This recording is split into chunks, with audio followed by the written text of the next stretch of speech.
बहू, इस कलश को अपने पैरों से गिराकर घर में आ जा। कितना सुंदर महल जैसा घर है मेरा। यहाँ के दरवाजे, चौखट सब कुछ चांदी का है। यहाँ तक कि मेरी सास मेरा गृह प्रवेश भी चांदी के बर्तनों से कर रही है। अनीता गृह प्रवेश करके घर में आती है और अपने कमरे में जाती है, जहाँ वो देखती है कि उसके कमरे में रखी हर एक चीज चांदी की है, यहाँ तक कि उसकी अलमारी भी। आज तक मैंने सिर्फ लकड़ी और लोहे के बेड और अलमारी देखे हैं, पर आज पहली बार चांदी की अलमारी और बेड देख रही हूँ। अनीता, क्या तुम बस अपने कमरे और सामान को ही निहारती रहोगी? क्या करूं सूरज जी, आज से पहले इतना सब कुछ देखा नहीं है ना मैंने। अनीता अपने चांदी वाले महल में आकर बहुत खुश होती है। समय यूं ही बीतता है और एक दिन, अरे यार, जब से तेरी शादी हुई है तू तो हमें भूल ही गई है, कभी फोन कर लिया कर। अरे यार क्या बताऊं, मेरा महल जैसा घर है, यहाँ पर हर एक चीज चांदी की है, इसलिए मुझे हर चीज बहुत ही प्यार से और संभाल कर रखनी पड़ती है। और तू तो जानती है ना, जितना बड़ा ससुराल उतनी ज्यादा जिम्मेदारी है। अच्छा रुक, मैं तुझे अपनी चांदी की चप्पल, तगड़ी और चांदी की चाबी के छल्ले की फोटो भेजती हूँ। अरे वाह यार, तेरी तो निकल पड़ी झोपड़ी से सीधा चांदी के महल में। अनीता अपनी दोस्त को अपनी खुशी जाहिर करती है और अपनी कमर में चांदी का छल्ला लटकाकर पूरे घर में घूमती है। इसी तरह कुछ दिन बीत जाते हैं और एक दिन जब उससे मिलने की उसकी कजिन आती है तो वह अपनी कजिन के सामने भी शो ऑफ करती है। अरे शारदा, तू यहाँ आने से पहले बता तो दी थी। अच्छा रुक, मैं तेरे लिए बर्फी मंगवाती हूँ जिस पर चांदी की परत है। तूने आज से पहले चांदी का कुछ नहीं देखा होगा ना। अनीता, अपनी अमीरी पर या चांदी के बने घर ससुराल में इतना गुमान करना अच्छा नहीं। कहीं ऐसा ना हो कि एक दिन तुम्हें इस घर में सांस लेने में भी दिक्कत हो जाए। इतना बोलकर बिना सही से मिले शारदा अनीता के घर से चली जाती है। अब इसी तरह कुछ दिन बीत जाते हैं और एक दिन जब अनीता घर में काम कर रही होती है तो उससे चांदी के कुछ बर्तन गिरकर टूट जाते हैं। बर्तन टूटने की आवाज सुनकर शांति और अनीता की जेठानी पूर्वी वहां आती है। हे राम जी, देखिए इस गांव की लड़की ने क्या किया। आपने जो लंदन से चांदी के बर्तन मंगवाए थे ब्रिटिश वाले, वो इसने तोड़ डाले। माँ जी, मैं सच बोल रही हूँ, मैंने ये चांदी के बर्तन जानबूझकर नहीं तोड़े। बस कर बहू, तुम जैसे गरीबों ने आज से पहले कभी चांदी की चीजें कभी नहीं देखी, इसीलिए तुम्हें उनकी कदर भी नहीं पता। अपने घर वालों की बातें सुनकर अनीता आंखों में आंसू लिए वहां से चली जाती है और पूरे दिन अपने कमरे में रहती है। रात को जब सूरज घर आता है तो वह उसकी उदासी देखकर उसकी उदासी का कारण पूछता है और अनीता सारी बात रोते हुए उसे बताती है, जिस पर सूरज भी उसे ही ताने देता है। सही तो बोला माँ ने, अब इतनी महंगी चीज बर्बाद करोगी तो सुनने को ही मिलेगा ना। मैं गरीब घर से आई हूँ, मुझे महंगी चीजों की अहमियत पता है। मैंने उसे संभाल के ही रखा था, पर अगर गलती से मुझसे चांदी के बर्तन टूट गए तो इसमें मेरी क्या गलती है। अनीता सूरज की बातों से और ज्यादा दुखी हो जाती है। अब इसी तरह कुछ दिन बीत जाते हैं और एक दिन अनीता के घर में एक औरत भीख मांगती हुई आती है। अरे बेटा, मुझे गरीब पर दया कर, भगवान तेरा भला करेगा। कुछ खाने को है तो दे दे या कुछ पैसे ही दे दे, मेरे तन पर कपड़े भी नहीं है।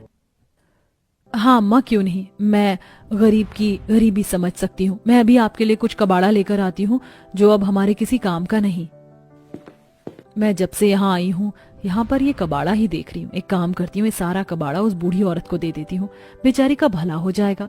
अनीता एक गरीब की मदद करने के लिए घर में रखा चांदी, जो कि काफी समय से ऐसे ही पड़ा था कूड़े की तरह, उसे उठाकर वो उस बूढ़ी औरत को दे देती है। वह बूढ़ी औरत भेंट में चांदी पाकर बहुत खुश होती है और वहां से जाने लगती है। पर ये सब कुछ पूर्वी और शांति देख लेती हैं और उस बूढ़ी औरत के जाते ही शांति अनीता पर चिल्लाने लगती है। बहू, हद होती है बेवकूफी की। गलती करी मैंने तुझ जैसी गरीब लड़की को इस घर की बहू बनाकर। अरे भला ऐसे कोई दान में चांदी की चीज देता है क्या?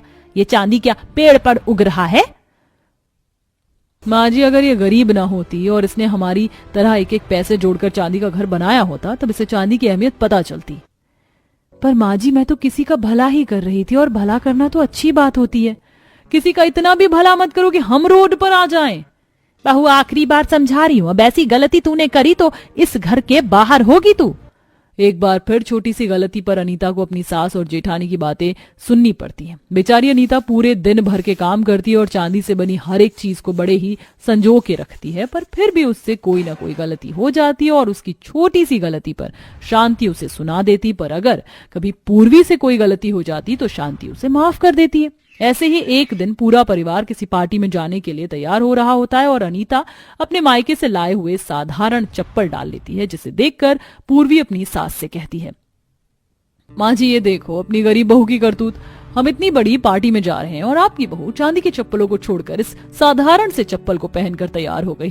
अब इसे कोई बताओ, रॉयल पार्टी में सोने चांदी की चप्पल पहनकर जानी होती है ना कि ये रबड़ की। अनीता ये क्या हरकत है? देखो हम सबने चांदी के सैंडल और जूते पहने हैं और तुम हो कि साधारण चप्पल पहन रही हो।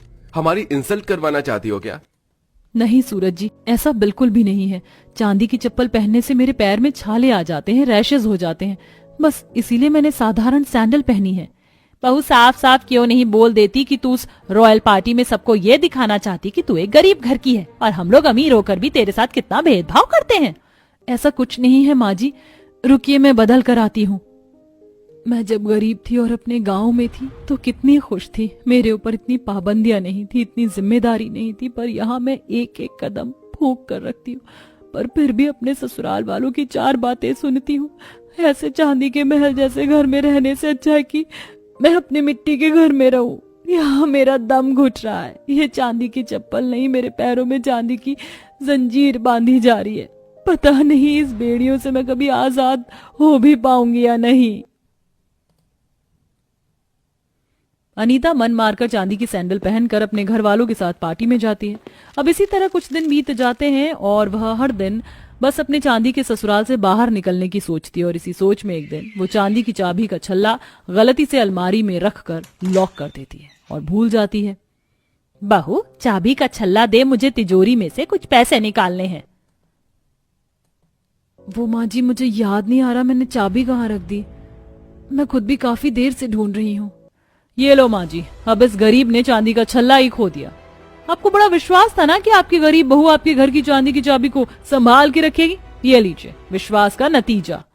बहू लापरवाही की भी हद होती है और तूने सारी हद पार कर दी है। अब निकल जा, दूर हो जा मेरी नजरों से, इससे पहले कि मैं तुझे इस घर से धक्के मार कर निकाल दूं। शांति की ये बात सुनकर रोती हुई अनीता अपने कमरे में जाती है और अपना सारा सामान पैक करते हुए खुद से बोलती है, कितने सपने और अरमान लेकर मैं इस घर में आई थी, पर 4 दिन की चांदनी और फिर अंधेरी रात हो गई है मेरी जिंदगी। अब तो शायद इस घर से निकलने के बाद ही मैं चैन की सांस ले पाऊंगी। यहाँ मेरा अब दम घुट रहा है, हर समय मुझे निकाल दिए जाने की धमकी दी जाती है। अब मैं और यहाँ नहीं रह सकती, मेरा भी कुछ मान सम्मान है। अनीता को उस दिन एहसास होता है कि वह चांदी के घर में आ तो गई है, पर आज भी उसे हर कदम पर उसकी गरीब होने का ताना दिया जा रहा है और अब इस घर में उसका दम घुट रहा है। इसीलिए वो अपना चांदी से बना अमीर ससुराल छोड़कर अपने गांव चली जाती है और अपने मिट्टी के घर में रहती है, जहां वह एक खुशहाल जिंदगी जीती है। समय यूं ही गुजरता है और उसकी गैर मौजूदगी अब सूरज को खलने लगती है। माँ, भाभी, अरे कोई खाना दीजिए, भूख लग रही है। कोई नहीं है इस घर में मेरी सुनने वाला। अब मैं क्या इस चांदी के दरवाजे बर्तन से बात करूं? अगर अभी अनीता होती तो वो मेरे लिए जरूर खाना लेकर आती। मैंने गलती करी, जब वो इस घर को छोड़कर गई तो मुझे उसे लेने के लिए जाना चाहिए था, पर अभी देर नहीं हुई है, मैं अपनी अनीता को लेने जाऊंगा। सूरज को भी अपनी गलती का एहसास होता है और वह अगले ही दिन अनीता को लेने उसके गांव जाता है। नहीं सूरज जी, मैं वहां नहीं जाऊंगी। वहां बस मेरी गलतियां देखी जाती हैं और कदम कदम पर मुझे एहसास कराया जाता है कि मैं किसी गरीब घर से उठकर चांदी के महल में आई। वहां मेरी इज्जत नहीं है और आपको भी मेरी परवाह नहीं। प्लीज अनीता, घर जाने से मना मत करो, मैं तुम्हारे बिना नहीं रह पा रहा। मैं तुमसे वादा करता हूँ, अगर अब तुम्हारे साथ किसी ने भी ऐसा बर्ताव किया तो मैं खुद भी वो चांदी का घर छोड़कर तुम्हारे साथ इस मिट्टी के घर में रहने के लिए आ जाऊंगा, जहाँ मेरी बीवी को आजादी नहीं मिलेगी, चैन की सांस नहीं मिलेगी। उस घर में मैं भी नहीं रहूंगा। सूरज के जिद करने पर अनीता एक बार फिर अपने ससुराल आती है और इस बार सूरज अनीता की ढाल बनकर रहता है। रूही, तुम बहुत ज्यादा सुंदर लग रही हो दुल्हन के जोड़े में। मेरी देवरानी लाखों में एक है। मुझे नहीं पता था कि तुम इतनी ज्यादा सुंदर हो। ठीक है, पता है तुम्हें, मैं ना अपनी देवरानी का कब से इंतजार कर रही थी कि कब मेरी देवरानी आएगी, हम दोनों यहाँ बहनों की तरह रहेंगे। मैं बहुत थक गई हूँ, मुझे नींद आ रही है। अरे हाँ, मैं तो भूल ही गई कि तुम थक गई होगी। चलो मैं तुम्हें तुम्हारे कमरे में लेकर चलती हूँ। पर तुम्हें पता है, मैंने सोचा था कि जब तुम शादी करके आओगी ना, तो हम दोनों उस रात बहुत बातें करेंगे। पर अब कोई बात नहीं, तुम थक गई हो तो क्या ही कर सकते हैं। मुझे आपसे बात करने में कोई दिलचस्पी नहीं है। माँ जी, आप मुझे मेरा कमरा दिखा दीजिए, मुझे आराम करना है। हाँ हाँ बहू, क्यों नहीं। और शीतल, तू जब दिख रहा है कि तेरी देवरानी अभी आई है तो वो कितनी थकी हुई है, जब देखो अपने बारे में सोचती रहेगी। चल मैं तुझे तेरे कमरे में लेकर चलती हूँ। लता अपनी छोटी बहू को उसके कमरे में ले जाती है। लता देवी की 2 बहुएं हैं, जहाँ छोटी बहू अमीर मायके से होती है और साथ में कई सारा दहेज भी लेकर आती है। वहीं बड़ी बहू एक गरीब मायके से थी। कोई बात नहीं, शायद देवरानी जी थक गई होंगी, इसीलिए उन्होंने मुझसे बात नहीं करी। पर कोई बात नहीं, अब तो हम एक ही घर में रहेंगे, बात तो होनी ही है। अगली सुबह ठंड में शीतल घर के कामों में लगी थी, तभी रूही अपने कमरे से आवाज लगाती है। कितनी ठंड हो रही है। जेठानी जी, मेरे लिए ग्रीन टी बना दो। शीतल घर के काम पहले निपटाने लगती है। रूही को काफी गुस्सा आता है। इतनी देर हो गई है, मैंने कब से बोला हुआ है कि मुझे ग्रीन टी चाहिए। इनको तो मैं अभी बताती हूँ, कुछ ज्यादा ही अपना दिमाग चलाती है ना। आपको एक बार में समझ नहीं आता कि कुछ काम बोला है। अरे रूही, वो मैं बर्तन धोने लग गई थी। अभी पानी गर्म था तो धो लिए, वरना ठंडा हो जाता और ठंडे पानी से धोने पड़ते। मैं थोड़ी देर में तुम्हारी ग्रीन टी ही लाती। गर्म पानी था, इसका क्या मतलब है? अरे तुम तो गरीब घर से आई हो ना, तुम्हारे लिए गर्म क्या और ठंडा क्या। तुम्हें तो हर तरह के पानी से बर्तन धोने की आदत होगी, लेकिन मुझे वेट करने की आदत नहीं है। माफ करना, मुझे नहीं पता था, पर मेरी भी तो मजबूरी थी ना। वो सब नहीं पता मुझे, पर तुम्हें ये पता होना चाहिए कि अगर मैंने कुछ बोला है ना, तो तुम्हें अपने बाकी के सारे काम छोड़कर ही वो करना है जो मैंने बोला है। ये सब देखकर रूही का पति रजत कहता है, ये सब क्या है? तुम भाभी से ऐसे क्यों बात कर रही थी? उनको बुरा लगा होगा ना। अरे बुरा लगे तो लगे, इसमें मैं क्यों सोचूं उनके बारे में। और वैसे भी उन्होंने क्यों नहीं देखा कि मैंने कुछ बोला हुआ है, तो वह काम पहले हो जाना चाहिए था। उनको गर्म पानी से मजे में बर्तन धोने हैं, लेकिन मैं इधर वेट करूं, बिल्कुल भी नहीं। इसी तरह ठंड में शीतल ही घर का पूरा काम करती रहती है। अरे शीतल, तू यहाँ कमरे में क्यों बैठी है? जा जरा बर्तन धो दे, पूरी रसोई बिखरी हुई है, दिखाई नहीं दे रहा क्या? माँ जी, मैंने दिन में सारा काम किया था, रात का काम तो आप देवरानी जी से बोल दीजिए ना, वो भी तो कर सकती हैं। आई बड़ी महारानी देवरानी से बोलूं? अरे उसको आदत नहीं है ये सब करने की। वो अमीर घर से आई है, उसके घर पर 4 नौकर थे, वो सब करते थे। तुझे तो आदत है ना, तू तो एक गरीब छोटे घर से आई है। जा तू ही कर। ठीक है माँ जी। शीतल काम करने लगती है। कितना टेस्टी है, ठंड में ये गज्जक मुझे बहुत पसंद आती है। लेकिन तुम तो ये अभी खा पा रहे होगे ना, क्योंकि तुम्हारी माँ इतनी गरीब है, वो तुम्हें इतनी सारी चीज कहाँ खिलाती होगी। पर कोई बात नहीं, तुम्हारी चाची तो काफी अमीर है, तुम खाओ। हम सब लोग यहाँ पर आराम से हीटर के आगे बैठे हैं, भाभी बेचारी ठंड में काम कर रही हैं। रुको, मैं भाभी को भी लेकर आता हूँ। अरे कोई जरूरत नहीं है उन्हें बुलाने की, वो तो काम ही कर रही हैं, तुम यहाँ पर बैठ जाओ। सच में इस बार तो कुछ ज्यादा ही ठंड पड़ रही है। पूरे हाथ गल रहे हैं, ऐसे जाम से हो गए हैं हाथ। अरे भूल गई क्या, कपड़े सूख रहे थे छत पर। जाओ कपड़े ले आओ छत से, और छत का गेट भी बंद कर देना। मैं थोड़ी देर हीटर के आगे बैठ जाती हूँ, फिर ले आऊंगी। नहीं नहीं, देर मत करो, वैसे भी ठंड बढ़ रही है ना। जाओ लेकर आओ। शीतल छत से कपड़े लेने जाती है। चलो हम अपने कमरे में चलते हैं। लेकिन क्यों? भाभी को तो आने दो, भाभी भी थोड़ा हाथ पैर सेक लेंगी। मैंने क्या ठेका लिया है तुम्हारी भाभी को सब देने का? अरे ये मेरे मायके से आया है, ज्यादा ना भाभी की तरफदारी मत किया करो। चलो मुझे नींद आ रही है। रूही अपना हीटर लेकर चली जाती है। देवरानी जी ने मेरे बारे में एक बार भी नहीं सोचा कि ठंड में मैं सारा काम करके बैठने आई तो वो हीटर लेकर चली गई। कोई बात नहीं शीतल, तुम अपनी देवरानी की हरकतों को अपने दिल से मत लगाओ, वो अभी ना समझ है, धीरे धीरे सब समझ जाएगी। ऐसे ही कुछ समय बीतता है और ठंड के साथ साथ देवरानी के अपनी जेठानी पर अत्याचार भी बढ़ जाते हैं। ऐसे ही एक दिन ठंड में शीतल किचन में आलू छील रही होती है, तभी रूही आती है। मुझे साग खाने का मन है, तो मेरे लिए साग बना दो। लेकिन साग तो मुझे बाहर आंगन से तोड़कर लाना पड़ेगा ना, और अभी वैसे भी मैं आलू छील रही हूँ, आलू की सब्जी बना दूंगी। हाँ तो कितना अच्छा रहेगा ना, फ्रेश साग खाएंगे। मुझे साग खाने का मन है, तुम ना ज्यादा काम चोरी मत करो, मेरे लिए साग बना दो, ठीक है? और हाँ, चूल्हे का साग बनाना, क्योंकि चूल्हे का साग मुझे बहुत ज्यादा पसंद है। और वो कौन सी मक्के की रोटी होती है ना, वो भी बनाना चूल्हे पर। छत पर चूल्हा तो है ही हमारी। ठंडी हवाएं चल रही होती हैं और शीतल आंगन में साग काटने लगती है। शीतल को साग काटते हुए देखकर रजत रूही से कहता है, तुम्हें तो साग पसंद भी नहीं है, फिर तुमने भाभी से क्यों साग बनाने को कहा? पहले पसंद नहीं था लेकिन अब पसंद है। वैसे भी तुम्हारी प्यारी भाभी साग वाकई में बहुत अच्छा बनाती हैं। बहुत ज्यादा ठंड हो रही है, जल्दी से साग बन जाए, खुली छत पर तो बैठना भी दुश्वार है। तभी छत पर लता आती है। अरे बहू, जरा गाजर का हलवा भी बना दियो, तेरी देवरानी का खाने का मन है। माँ जी, वैसे भी इतनी ठंड लग रही है, आप देवरानी जी को बोल दीजिए ना कि कल बना दूंगी नीचे गैस पर, या फिर वो खुद बना ले नीचे गैस पर, जब तक मैं साग रोटी बना रही हूँ। सच में तू बहुत ज्यादा नखरे करने लग गई है। तेरी देवरानी का कुछ खाने का मन है तो बना देना। चल मैं नीचे जा रही हूँ, यहाँ बहुत ठंड हो रही है। तू बना। इसी तरह अगले दिन शीतल ठंडे पानी से बर्तन धो रही थी। ये लो जेठानी जी, कपड़े धो देना, बहुत सारे कपड़े गंदे पड़े हुए हैं। ठीक है, मैं वॉशिंग मशीन में डाल देती हूँ। वॉशिंग मशीन मेरे मायके से आई थी, और गीजर का भी इस्तेमाल मत करना क्योंकि वो भी मेरे मायके से आया है। तुम जाओ बाहर जाकर कपड़े धो लो। लेकिन इतनी ठंड में बाहर जाकर कैसे कपड़े धोऊंगी? वो सब मुझे नहीं पता, ये सब तुम्हें देखना है। देवरानी के कहने पर बेचारी शीतल बाहर आंगन में बने नल पर जाकर ठंड में कांपते हुए कपड़े धोने लगती है। मेरा तो स्वेटर भी गीला हो गया है कपड़े धोते हुए, इतनी ठंड लग रही है। ऐसे ही देवरानी के जेठानी पर अत्याचार बढ़ते रहते हैं और अगली सुबह शीतल को उठने में थोड़ी देर हो गई थी, जिस वजह से रूही को काफी गुस्सा आता है। महारानी अब तक उठी नहीं?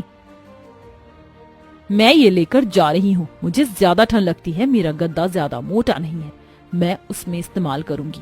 तुम्हें तो वैसे भी ऐसे ही सोने की आदत है, तो सो जाना।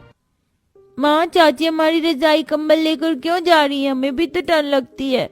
रूही अपनी जेठानी और बेटे के बारे में सोचे बिना ही वहां से चली जाती है। उसी दिन लता का सीढ़ियों पर पैर फिसल जाता है, उसे कमर में चोट आ जाती है। माँ जी, आप चिंता मत करो, जब तक आप ठीक नहीं होंगी मैं यहीं पर रहूंगी। अरे माँ जी की कमर में मालिश कर दी है ना, तो चलो अब मेरे कपड़े धो दो। बेचारी शीतल कितना काम कर रही है, 2 मिनट के लिए भी उसे समय नहीं मिल पा रहा है। अगली सुबह शीतल को काफी बुखार होता है, तभी रूही आती है। नाटक बाद में करना, जाओ पहले काम करो। तुम कैसी बातें कर रही हो रूही? शीतल को काफी बुखार है। गरीब लोगों को बुखार से फर्क नहीं पड़ता है। बस अब मैं अपनी पत्नी पर और अत्याचार होता नहीं सह सकता। मैं अब तक इसलिए चुप था कि मुझे लगा कि तुम खुद समझ जाओगी, लेकिन अब और नहीं। अब मैं अपनी पत्नी को यहाँ पर तुम्हारी अत्याचार सहने नहीं दूंगा। चलो शीतल। अंकित अपनी पत्नी को लेकर वहां से चला जाता है, जिसके बाद अब सब कुछ रूही को ही करना पड़ रहा था। कितना ज्यादा ठंडा पानी है, इस ठंडे पानी में जेठानी जी बर्तन धोती थी। मैंने बस हाथ लगाया, मेरी तो पूरी रूह कांप गई, और जेठानी जी इतनी ठंड में बर्तन धो रही थी। हाँ शीतल बहू ये सब कर रही थी, और बिना किसी शिकायत के। हमने हमेशा उसके लिए मुसीबत खड़ी की है, हमें उससे माफी मांग कर वापस घर लाना चाहिए। हाँ माँ जी, आप सही कह रही हो, मैंने जेठानी जी पर बहुत अत्याचार किए। सही कहते हैं लोग, जब तक अपने ऊपर नहीं बीतती है ना, तब तक हमें दूसरों की परेशानियों का, तकलीफों का एहसास ही नहीं होता है। उसी समय रूही अपनी सास के साथ अपनी जेठानी को लेने पहुंचती है। दीदी मुझे माफ कर दो, मैंने हमेशा ही आप पर अत्याचार किया और आपको नीचा दिखाया, आपकी गरीबी के लिए ताने दिए हैं, लेकिन आप जब तक थी तो मुझे किसी भी चीज का कुछ एहसास ही नहीं हुआ। आपकी कमी ने मुझे समझा दिया। बुरा तो मुझे बहुत लगा है, लेकिन तुम्हें अपनी गलती का एहसास हो गया, मेरे लिए यही काफी है। रूही को अपनी गलती का एहसास हो जाता है और शीतल भी वापस अपने ससुराल में रहने लगती है, और ऐसे ही समय बीतता है। देवरानी भी ठंड में अपनी जेठानी का कामों में हाथ बटाती है। कहते हैं ना, इंसान चाहे कितना ही बुरा क्यों ना हो, लेकिन एक ना एक दिन अच्छाइयां उस पर हावी जरूर होती हैं। जैसा कि हमारी कहानी की जेठानी की अच्छाइयों ने देवरानी को सुधारा। तो दोस्तों, कैसी लगी आपको हमारी ये कहानी? हमें कमेंट में जरूर बताएं।